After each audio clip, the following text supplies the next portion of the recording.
Sorry, the stream got cut off there, so I'm gonna. So this is part 2 of the live show, number 5. That was my fault too. I hit the wrong button.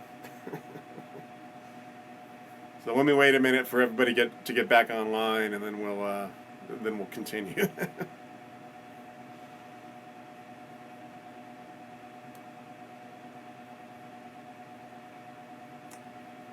All right, so someone wants to know if I ever sell stuff on eBay. I do. I'm actually selling something right now. I'm selling a Canadian Pacific ES44 hybrid. So yes, I do sell stuff from time to time, and it just depends on whether or not I have anything that I want to sell. But I do, probably every year or every couple years, I'll go through my, I'll try to thin the fleet a little bit because I start running out of space, quite frankly, and so I'll take a long, hard look at the stuff and see if there's anything that I can live without, and it gets easier. The first time I sold some trains, it was very, very hard.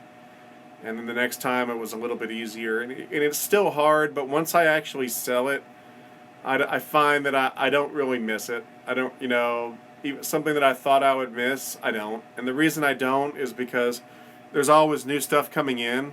And so you kind of just, you forget about it, and it's really not that big of a deal, especially when it's not something that it was cherished.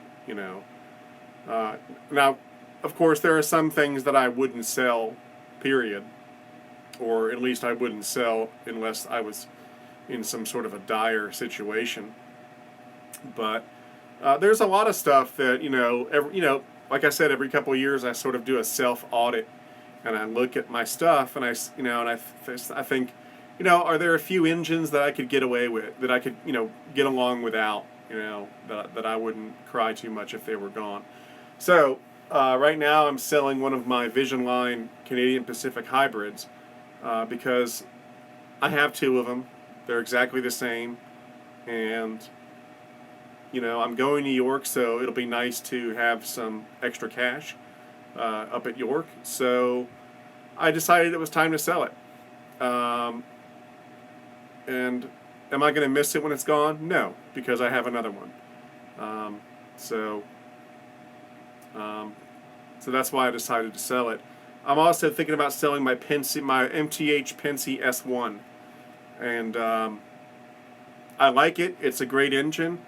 The problem with it is that it's really, it's almost too big. It really needs wide curves, and there's only so much I can run it on my layout because it is so freaking huge, and so for that reason, it doesn't get a lot of runtime, and it really deserves to get a lot of runtime because it's a great engine. And so, but even though it's a great engine, it's not a cherished engine. It's not something that I can't live without. And so I think I'm going to sell the MTH S1, the Penske S1, and I'm going to sell that at a good price because, like I said, I'm not overly attached to it, and so I'll be willing to let it go for a pretty good price.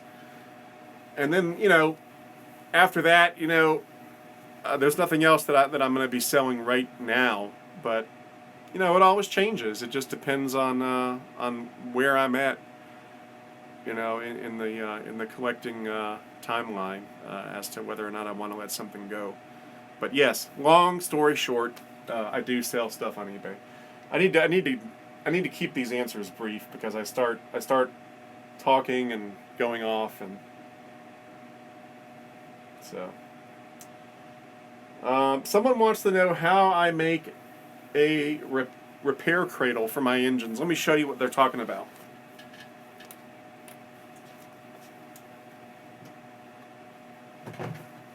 Okay. This is one of them. This is one of the cradles that I have for holding an engine or a car while you repair it. It kind of sits in the cradle. I made this one. I made this one a long time ago. It's not very fancy. It's not very attractive, but it gets the job done. It's short, so it really can't accommodate, big, huge engine like a steam engine. But for a diesel or a box car or something, it's perfectly fine. And basically, what I did, if I can even remember, it was so long ago. On the bottom, there's a sponge. I just glued a sponge to the bottom. I cut up a sponge. On the side, this is like I forget what this is called.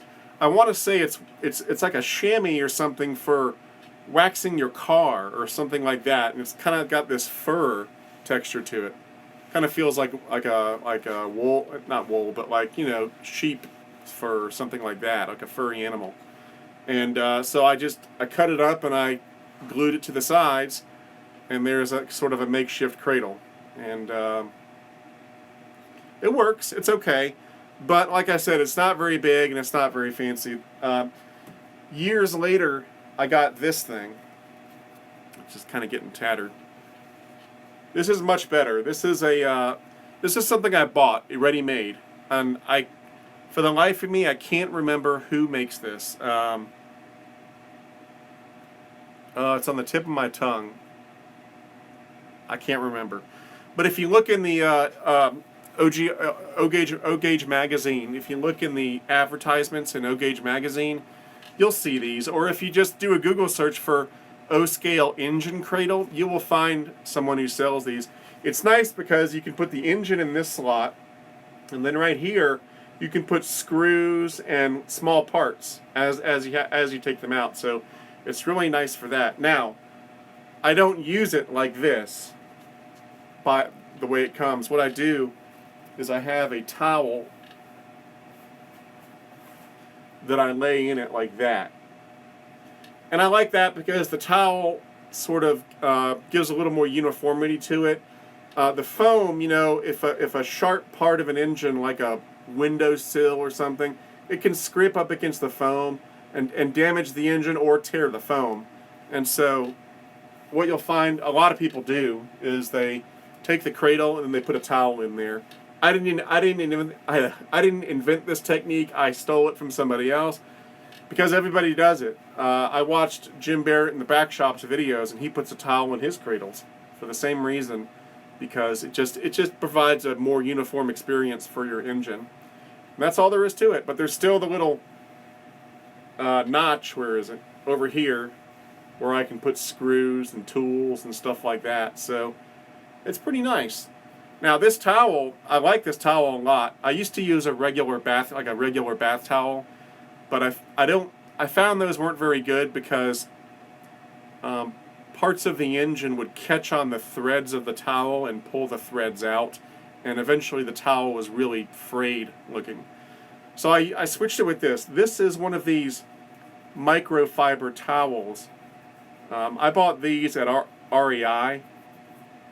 And we use these when we go camping. I got a whole mess of these for when we go camping. I've got a big beach towel size one, but this is like a washcloth kind of sized one, and it's a really nice material. It's really soft. It's not going to hurt your engine, and yet it doesn't have individual threads that can be pulled out by the engine or car or what have you.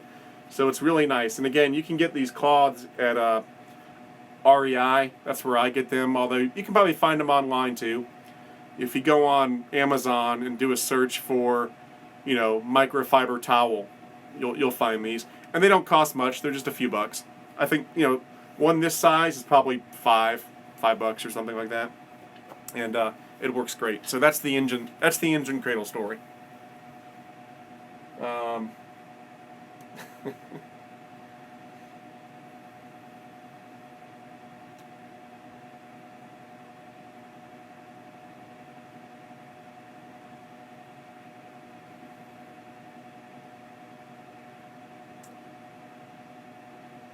Let's see here.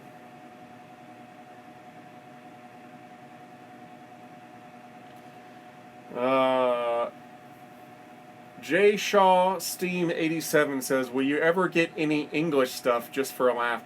Jay Shaw, are you the guy who's in England right now? I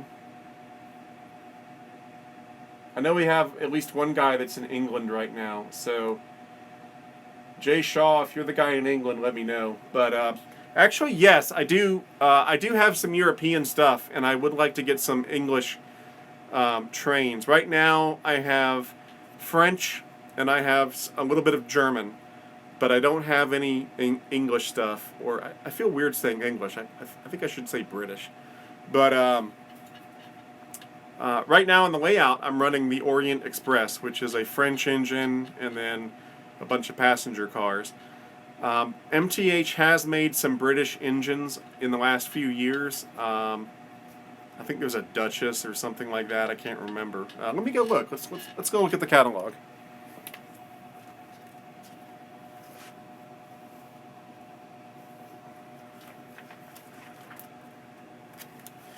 Okay, so here's their 2016 Volume 1. And let me look at the European stuff. I love the MTH European trains. They're so beautiful. They're gorgeous. Gorgeous. And there's like no competition, at least here in America. There's no competition. I mean, Lionel ain't making it. Atlas isn't making it. So, you know, I don't think MTH really makes the European stuff with Americans in mind. I think they make it with Europeans in mind. They're trying to expand into the European market. But I love it. I've got 3 European engines right now. I've got 2 French ones and a German one. And then I've got a bunch of Orient Express passenger cars. But I do want to get some engines, so let me look here. Guess that's French. That's German. That's Swiss.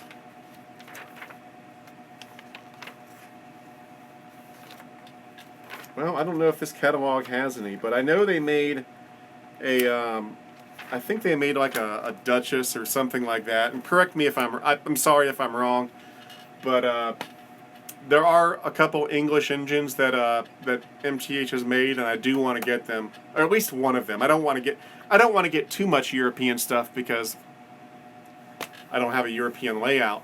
But it's so beautiful and it's so different that I do want to expand that roster a little bit. Mainly, I'm going to do passenger stuff because the way I see it on my American layout, I can justify running the passenger trains by saying, okay, it's an excursion train. They brought it over here for a visit, and it's an excursion train. If I have a bunch of European freight cars, it's a little more a little more stretching the truth with that. But I love the freight cars too. They have the beer wagons, and they have the BP tank cars and stuff like that. So definitely, I am going to get more European stuff and some British stuff in there too.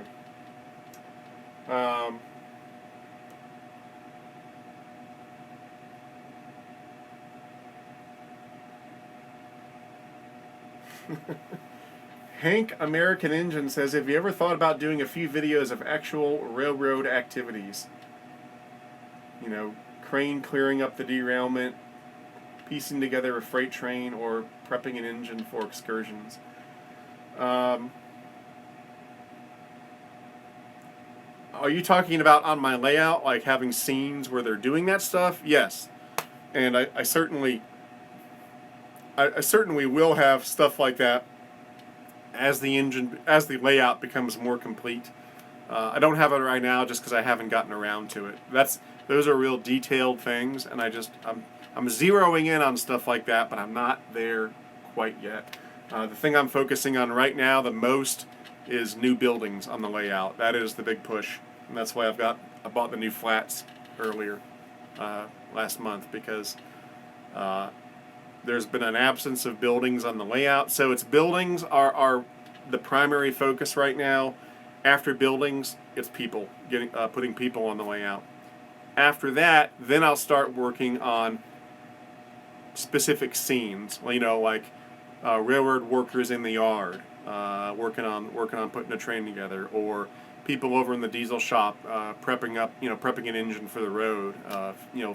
Putting sand in the tanks and getting it filled up with gas and stuff like that. That will come, just not right now.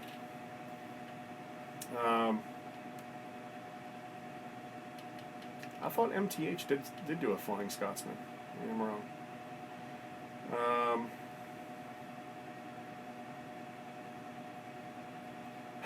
Someone says Union Pacific Fan 4014 writes, Eric, how would you use the DCS system on Fast Track? I'm really confused on how it works. The DCS system, or any control system, is not tied to the brand of track. The brand of track is irrelevant. You can use DCS on Lionel track, MTH track, Atlas track, Gargraves track. It doesn't matter. The track is irrelevant when it comes to command systems. I've got Atlas track on my layout, and I'm running both Lionel and the MTH command systems. So the type of track you're using, the brand of track, really doesn't matter. I think sometimes new people get confused by that, and that's normal. It's very normal for newcomers to the hobby to be very confused. And unfortunately, getting out of that confusion takes time, because it takes time to wrap your head around everything in the hobby and how everything works. And I know it because I was there when I first got into the hobby. There was a lot I didn't know, and it took me 3 or 4 years to really figure it out and figure out what I wanted to do and what kind of trains I wanted to buy. Because it's not enough to just say, oh, I'm buying O gauge trains, because there's different types of O gauge trains. So it can be very confusing. One of the I would really like, at some point in time, if I have the time, to do a series of videos that sort of answer some of these basic questions. Unfortunately, those videos take a long time to film because I have to be very, very slow and deliberate. You can't, when you're making a video for a newcomer to the hobby, you can't take anything for granted. You can't just say, oh, let's hook up the wire to the track. You can't do that because they don't know. Well, how do I hook up the wire to the track? What kind of wire do I use? Which track do I hook up the wires to? Where does the other end of the wires go? So you have to sort of hold their hand through every single step, and so it takes a lot of time. But one of these days, I would like to do a series of videos that does sort of hold your hand through the initial beginnings of the hobby, just so you can understand the various types of scales, and understand the track, and understand the command systems, and understand how everything works, because it's actually very simple. Once you know it, you're like, oh, of course, that's how it works. But when you don't know, you're kind of like, geez, what do I do? What do I buy? It can be confusing, so, yeah. All right, let's see, a couple more questions. Gavin Whiteman says, are you going to review the NS First Responders train? I already did. It's up on YouTube now. You can watch it. That's an easy answer. Do I have something on my... Someone says I have something on my face. I don't know.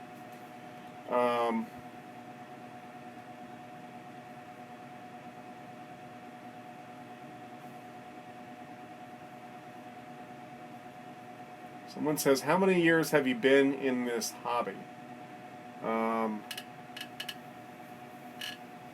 I started in the hobby when I was a kid, when I was about 13 years old.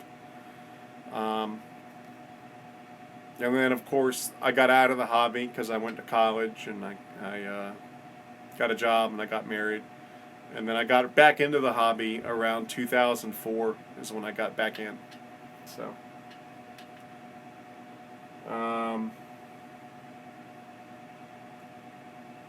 there was a question I saw up here. Where was it?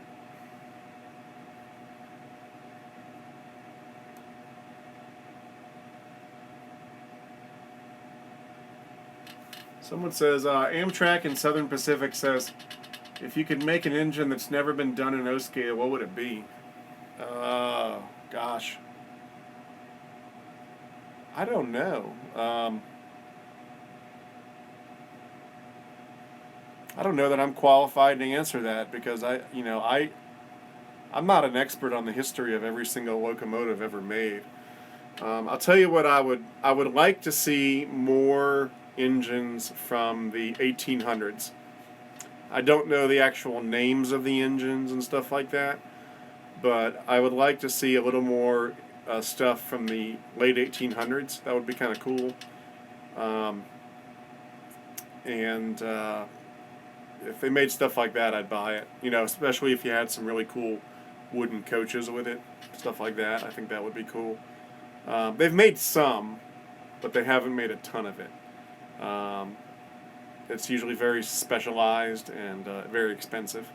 And it'd be cool if they made something that was not like that. Something I would like to see, just myself, and I've always wondered why they don't make it. I know I have an idea of why they don't make it, but I would love to see the locomotive and the DeLorean from Back to the Future 3. I think that would be so cool if they sold that as a set. The locomotive and the prototype locomotive that they used in the movie is still in existence. I think it's still operating out in California, so it would be easy to model that one. And then you just put a little model of a DeLorean, a nice model of a DeLorean in front of it with the time equipment on it and stuff like that. I think that would be so cool. And just imagine the crew talk sounds that you could put in a set like that. I mean, Michael J. Fox and Christopher Lloyd are still alive, so you could get them to do the sound effects for it. I mean, it would be so cool. I'm a big Back to the Future fan, and that would be so cool. And it makes sense because in the third movie, the DeLorean had wheels on it and had rail wheels on it. I mean, it would be perfect. But they just haven't done it. And I would love that. I imagine the reason they haven't done it is licensing. Probably the people that own the Back to the Future license, which I think is Universal, they probably either will not release it will not license it out, or the license is prohibitively expensive, so they want like $10 million for it or something crazy like that. That's probably why they haven't done it. But in my mind, if you could finagle your way into doing the Polar Express, which was just as big of a movie as Back to the Future, certainly you could do Back to the Future. And in fact, the Polar Express was directed by the same guy who directed Back to the Future, so surely you could finagle your way into getting that. That would be so cool to do that, especially if you did it as like a Vision Line engine that was really, really well done, and just, God, that would be so cool. I don't think they're ever going to make it, but boy, would that be cool. It would have been really cool if they had done it for the 30th anniversary, because back in 2015, there was a day in 2015 that was Back to the Future Day, which was the day that Marty travels to in 2015. And it would have been really cool if they had released a set like that in 2015, but oh well. All right, so, but like I said, I don't think it's a question of MTH or Lionel not knowing to make it or not wanting to make it. If I had to guess, it would be a licensing thing. They probably either can't get the license or the license is very, very expensive. So, anyway.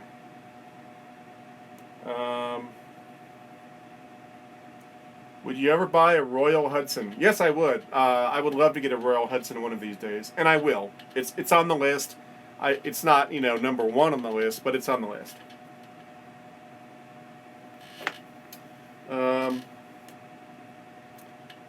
Someone says, have you ever thought about a giveaway? I do give stuff away. When I do the open houses, I give stuff away to little kids. I haven't done an online giveaway. I've thought about it, but I haven't done it yet. Um, I have sort of mixed feelings about that for various reasons. But at the open houses, I almost always give some stuff away to little kids who are just getting into the hobby. And I said this last time. I don't. That doesn't mean you should come here and say, "Where's my free train?" I've had people do that, and my reaction is, "You ain't getting a free train if that's your attitude."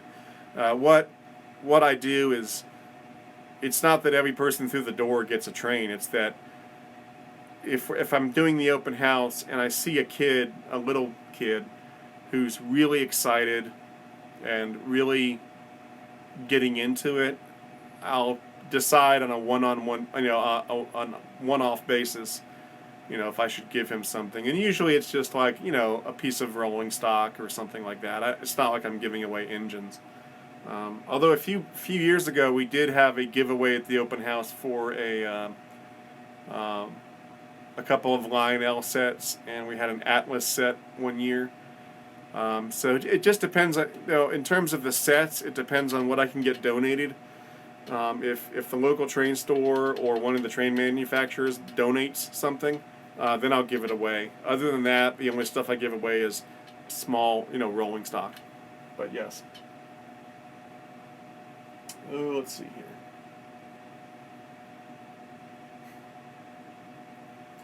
Someone says, what about Asian locomotives? That would be cool too.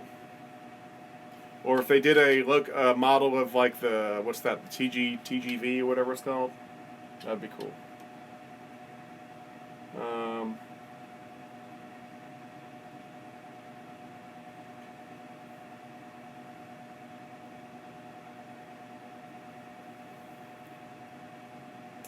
Someone says, are you planning to buy the SD45 in Southern Livery? I think so. I don't think any. Someone wants to know if any O-scale companies make Chinese locomotives. I don't think so. Oddly enough, I don't think so. Although if the world keeps going the way it is, pretty soon, I think they will be making Chinese locomotives because China is going up and we are not. So I think you'll probably see some in the future. Let's see here.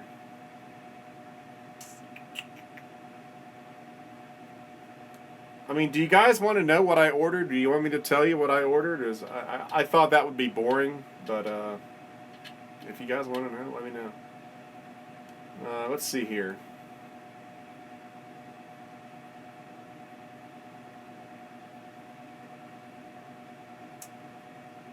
See if I can find a couple more questions.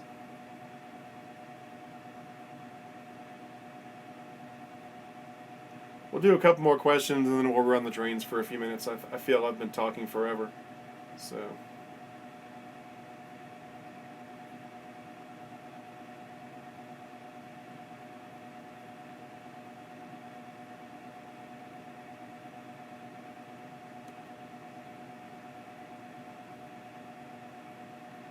Well, I don't want to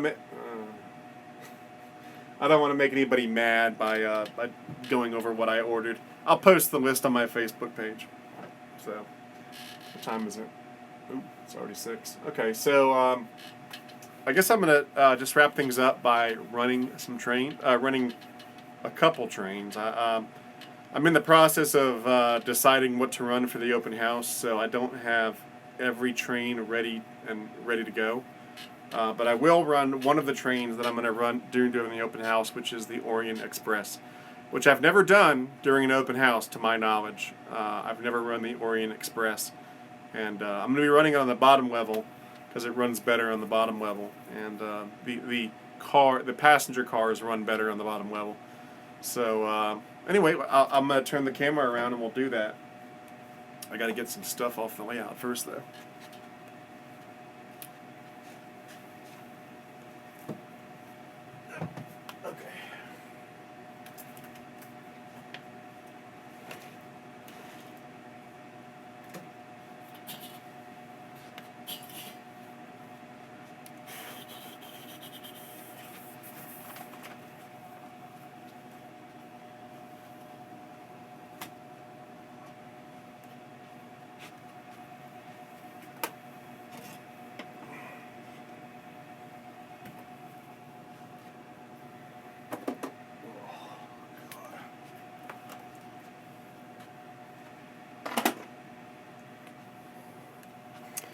Alright, so let's flip the camera around here.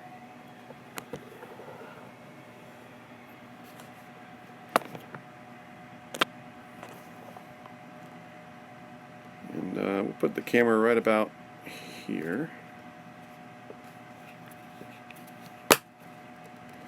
So on the middle loop here, I'm going to have the Orient Express. So let me pull him around.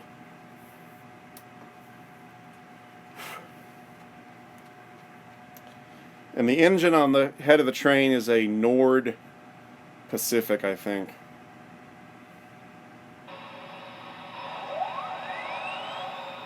All the crew talk is in French.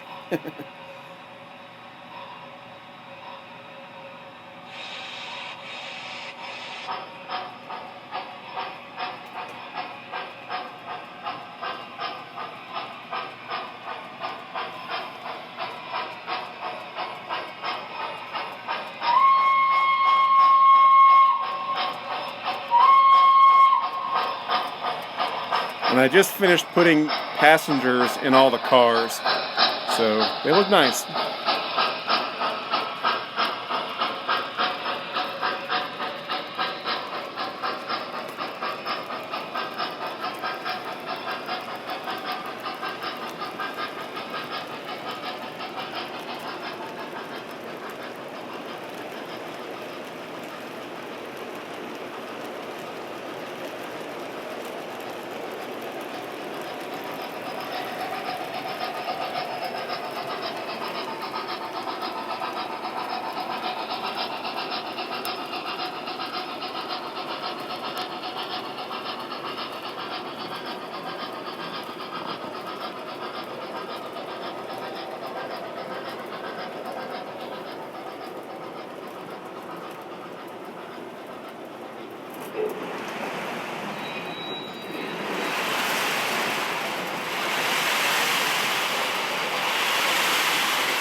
Thank you, sir. Clear inbound. Out.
Quelle journée. À demain.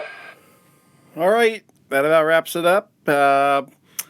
I probably won't do another live show until after the open houses, although the open houses will be broadcast live. I may do a YouTube live stream, and if not, they will be on the regular webcams live. So if you can't make it for the open house, hopefully you'll be able to watch one of the live broadcasts. But that's about it for now. I'm going to go. I'm Eric Siegel, and I'll see you next time.